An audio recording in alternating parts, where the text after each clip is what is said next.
Hello दोस्तों, आपका डर कैफे में स्वागत है।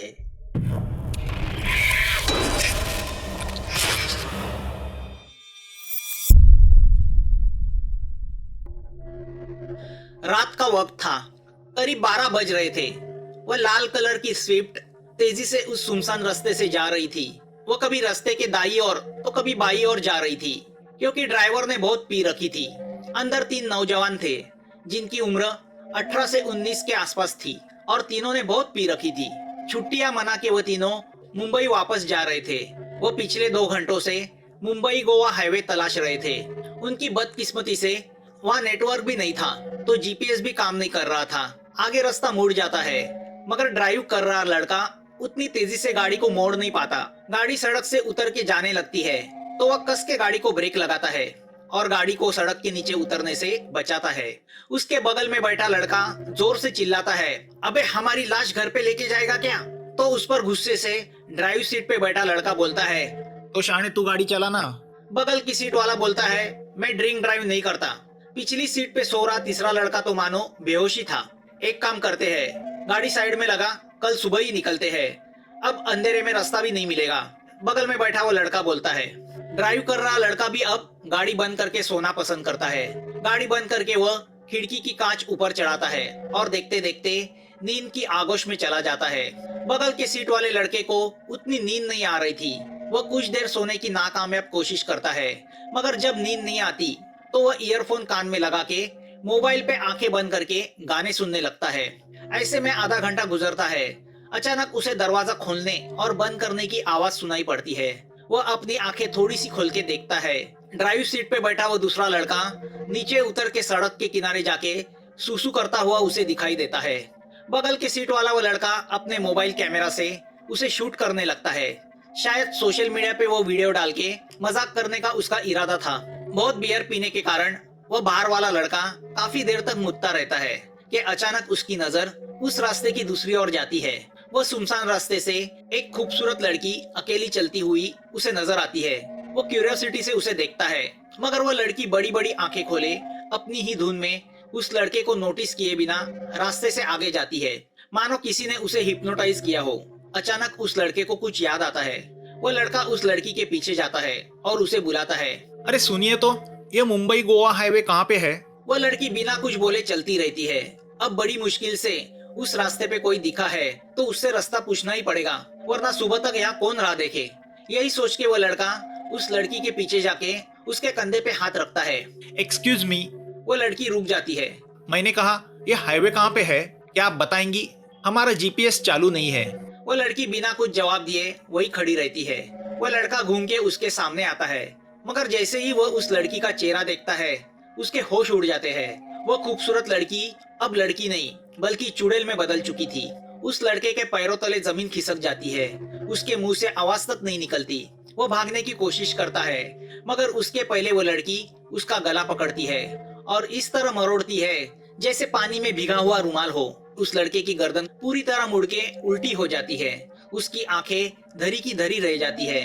वह लड़की उस लड़के की गर्दन को छोड़ती है। वह लड़का जमीन पे बेजान होके गिर जाता है। वह लड़की अपने रास्ते चली जाती है। गाड़ी में बैठा वो दूसरा लड़का जो यह सब कुछ शूट कर रहा था, उसके रोंगटे खड़े होते हैं। उसकी आंखें फटी की फटी रह जाती है। आखिर होश में आके वह अपने मोबाइल को देखता है और उसमें शूट किए उस वीडियो को देखने लगता है। अचानक उसे एहसास होता है कि कोई उसके गाड़ी के पास खड़ा है। वह सर उठा के देखता है, वह वही लड़की है, मगर अब उसका रूप भयानक है। लड़के के चेहरे से रंग उड़ जाता है। उस लड़की का चेहरा काला पड़ा हुआ है। चेहरे पे सब जगह छिलके निकले हुए हैं। आंखें लाल हो चुकी है। नुकीले दांत बाहर आ गए हैं और उस दांतों से लंबी काली जबान बाहर लटक रही है। लड़के के हाथ से मोबाइल नीचे गिरता है। वो चीखने जाता ही है कि वह चुड़ैल बनी लड़की उस लड़के को एक छोटे बच्चे की तरह खिड़की के बाहर खींचती है और उसकी भी गर्दन तोड़ देती है और अपने रास्ते चली जाती है। रास्ते पे फिर से सन्नाटा फैलता है और सिर्फ रात कीड़ों की आवाज सुनाई पड़ती है। ऋषिकेश सारंगधर उस सावर्डे स्टेशन पे उतरता है। सावर्डे यह पश्चिम महाराष्ट्र में स्थित एक बहुत ही खूबसूरत गांव है। ऋषिकेश अपनी घड़ी में देखता है। घड़ी में रात के 11:30 बज रहे हैं। कोंकण कन्या ट्रेन पूरे 3 घंटे लेट हो चुकी थी।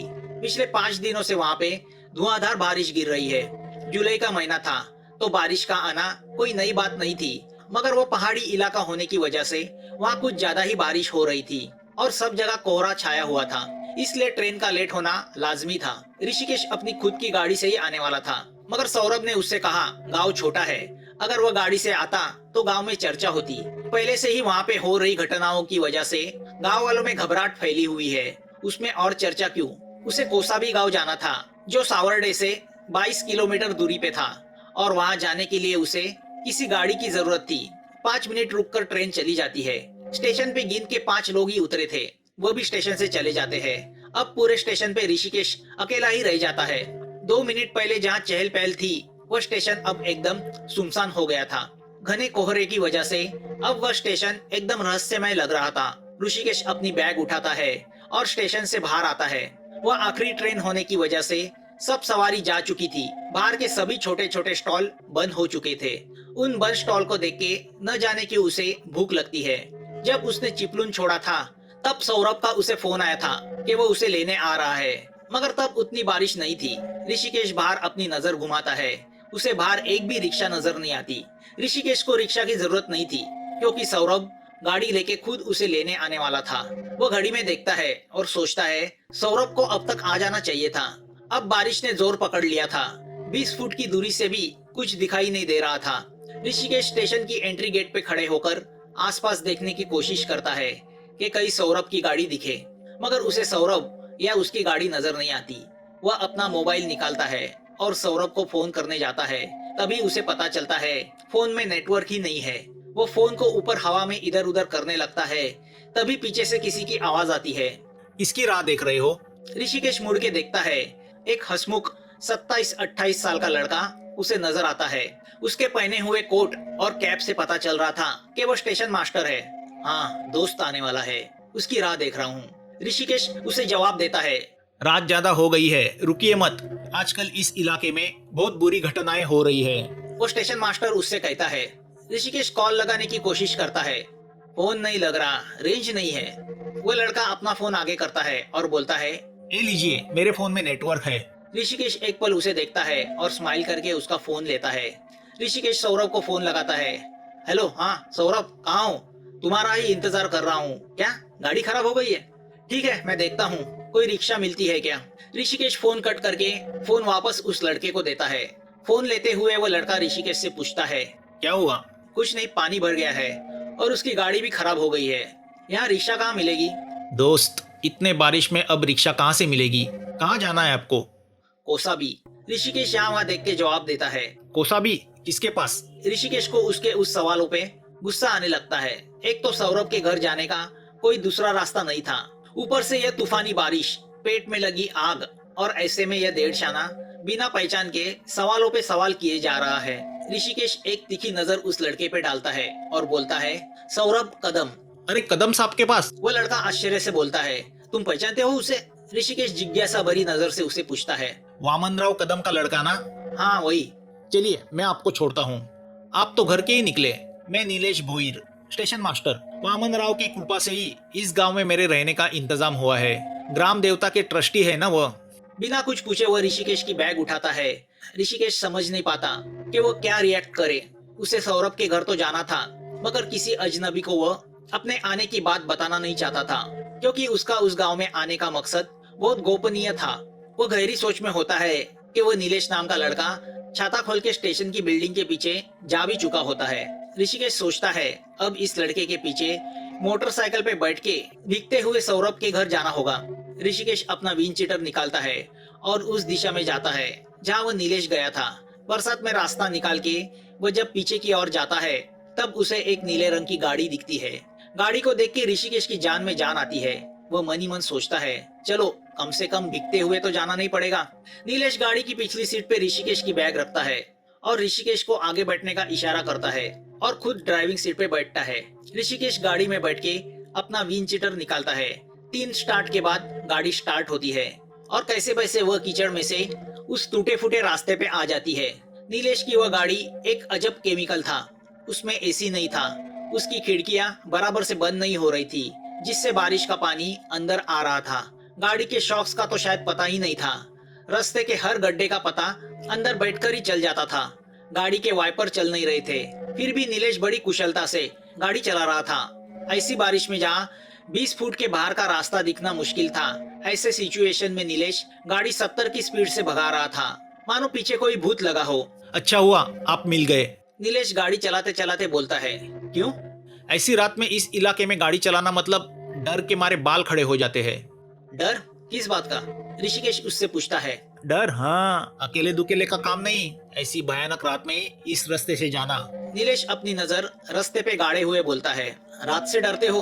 हाँ, आप नए हो ना इस इलाके में, आपको कुछ पता नहीं। कुछ दिनों से इस इलाके में काफी लोग गायब हो रहे हैं, खास करके जवान लड़कियां, और कुछ लड़के भी मरी हुई हालत में मिले हैं। जरूर किसी भूत प्रेत का काम है। ऐसा क्यों लगता है तुम्हें? ऋषिकेश उससे पूछता है। ओ भाऊ, मैंने मरे हुए लोगों के मुर्दे देखे हैं, सबकी मुंडी उल्टी घूमी हुई थी। ये किसी इंसान का काम नहीं, भूत पिशाच का ही काम है। उन्हीं में ऐसी अमानवीय ताकत होती है। नीलेश स्टीयरिंग पे हाथ की पकड़ मजबूत करके बोलता है, मानो उसने अभी वो मुर्दे देखे हो। ऋषिकेश कुछ जानना चाहता था, वो उससे पूछता है। पुलिस ने कुछ नहीं किया? पुलिस क्या बिगाड़ेगी भूत का? उन्होंने बहुत तहकीकात की, मगर उनके हाथ कुछ नहीं लगा। मांत्रिक, साधु, भट्ट, पूजा, आरती सब कुछ करके हो गया, मगर कुछ फायदा नहीं हुआ। हर महीने कोई ना कोई लड़की गायब होती है। लोग गांव छोड़ के जा रहे हैं। मुझे ये गांव बहुत पसंद है, मगर ऐसे ही चलता रहा तो मैं भी तबादले के लिए अर्जी दे दूंगा। रोज रात को घर लौटते वक्त किसी ना किसी को तो मैं पकड़ ही लेता हूँ।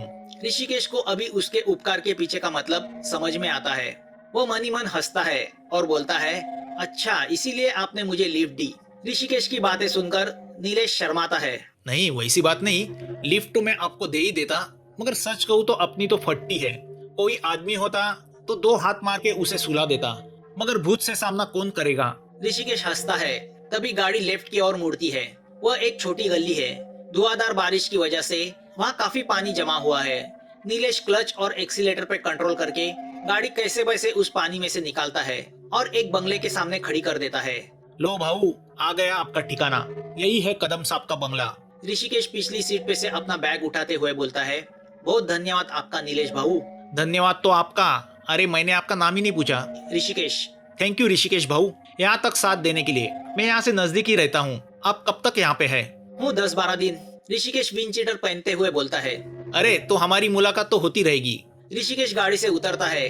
नीलेश उसको टाटा करते हुए गाड़ी वहाँ से निकालता है। अब ऋषिकेश सौरभ के उस घर को देखता है तो उसे एक्सोर्सिस्ट मूवी की याद आती है।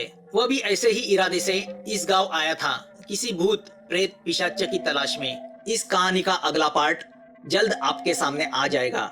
अगर आपको यह कहानी अच्छी लगी हो तो प्लीज इस चैनल को सब्सक्राइब कीजिए।